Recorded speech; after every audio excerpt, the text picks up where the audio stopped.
जय मसीह की good morning.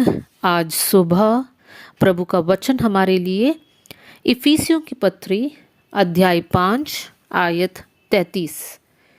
Efficiency chapter 5 verse 33 आपके लिए पढ़ना चाहती हूँ। पर तुम में से हर एक अपनी पत्नी से अपने समान प्रेम रखे और पत्नी भी अपने पति का भय माने। एक और आयत को पढ़ना चाहती हूँ। पहला पत्रस अध्याय 3 आयत 7। First Peter chapter 3 verse 7। यहाँ पर इस प्रकार लिखा है, वैसे ही हे पतियों, तुम भी बुद्धिमानी से पत्नियों के साथ जीवन निर्वाह करो और स्त्री को निर्बल पात्र जानकर उसका आदर करो। मेरे प्रियो, हमने 2 आयत को पढ़ा है।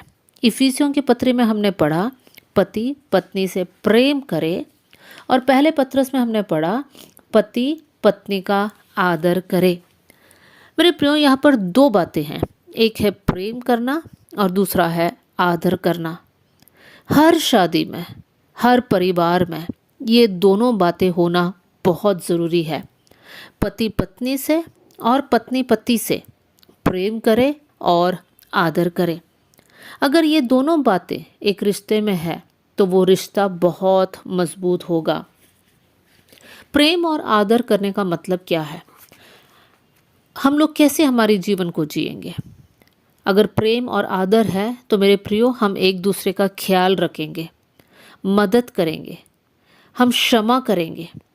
हम लोग एक दूसरे को गलत बातों को बोलकर दुख नहीं पहुंचाएंगे।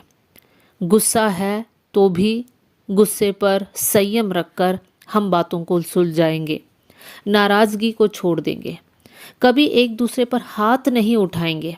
मेरे प्रियो, ये बहुत ज़रूरी है।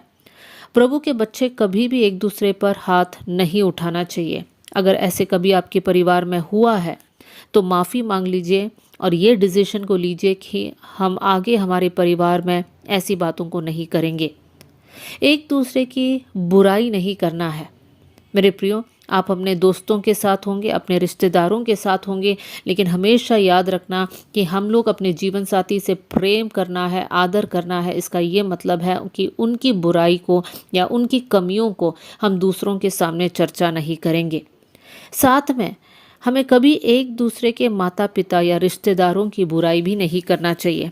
कभी आप दोनों के बीच में कुछ बहस हुआ या कुछ अनबन हुआ तो ध्यान रखिए कि माता पिता या रिश्तेदारों की बुराई उसमें ना करें, लेकिन आप लोग आपस में बात कर कर अपने उलझन को सुलझाइए।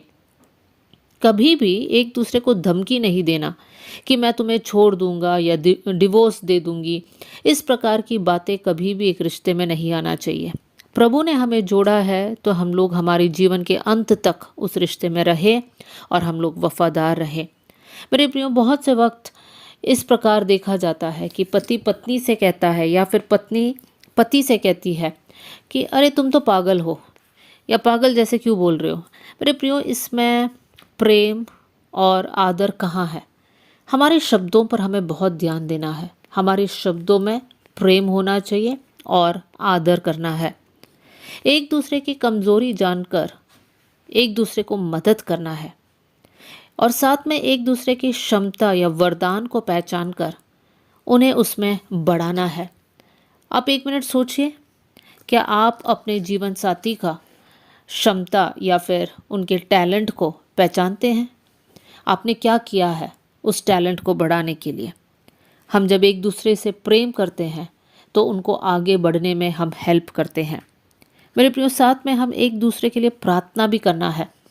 अगर हम एक दूसरे से प्रेम करते हैं तो हम उनके लिए प्रार्थना करेंगे, उनकी सुरक्षा को मांगेंगे ताकि उनके आने जाने में परमेश्वर उनके साथ रहे, वो लोग प्रभु में दृढ़ रहे, वो लोग विश्वास में कभी भी कमज़ोर ना हो। इन सारी बातों को लेकर हम उनके लिए प्रेयर करेंगे और साथ में हमेशा एक दूसरे के प्रति वफादार रहना है। हम लोग जब बाहर ड्यूटी में, ऑफिस में या कहीं भी हम जाते हैं, हमेशा याद रख लीजिए कि परमेश्वर हमको देखता है, तो वफादारी हमारे जीवन में होना बहुत ज़रूरी है। एक दूसरे से छिपकर कभी कुछ बातचीत या मैसेज नहीं करना है। अगर मैं अपने जीवन साथी को प्रेम और आदर करती हूँ तो मैं हमेशा उनकी भलाई और खुशी को चाहूँगी।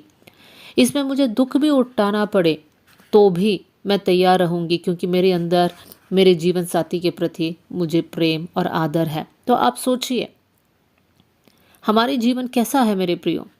ये वचन सिर्फ सुनने वाले ना बने, लेकिन सुनकर अपने जीवन में हम लोग लागू करने वाले बन जाए। लेकिन हमें इस विषय में भी ध्यान देना है कि हम सिर्फ सही बातों के लिए साथ देने वाले बने। अगर हमारा जीवन साथी गलत कर रहा है तो हमें उन्हें समझाना है और उनका साथ नहीं देना है। बाइबल में से एक बहुत अच्छा उदाहरण है हनन्याह और सफीरा का। प्रेरितों की किताब अध्याय 5 में हम देख सकते हैं कैसे हनन्याह और सफीरा एक साथ आकर ये दोनों पति पत्नी डिसाइड करते हैं कि हम पतरस से झूठ बोलेंगे। और मेरे प्रियो, और हम देखते हैं उनका अंत कैसे हुआ। तो हमें इस बात का ध्यान देना है कि हम लोग झूठ के लिए या धोखा के लिए या कोई भी काम जो गलत है उसके लिए एक दूसरे का साथ ना दे, लेकिन हम प्रेम से उन्हें समझाएं कि ये गलत है और सही मार्ग कौन सा है, उसी में हमें चलना है। कर आप लोग डिस्कस कीजिए। मेरे प्रियो, पति पत्नी का रिलेशनशिप बहुत ही महत्वपूर्ण है। अगर हम लोग आपसी प्रेम और आदर नहीं करेंगे तो परमेश्वर हमारी प्रार्थनाओं को भी नहीं सुनेगा। तो आज हम ये डिसाइड करें कि हमारा परिवार में प्रेम और आदर रहे। आइए हम लोग प्रार्थना करें।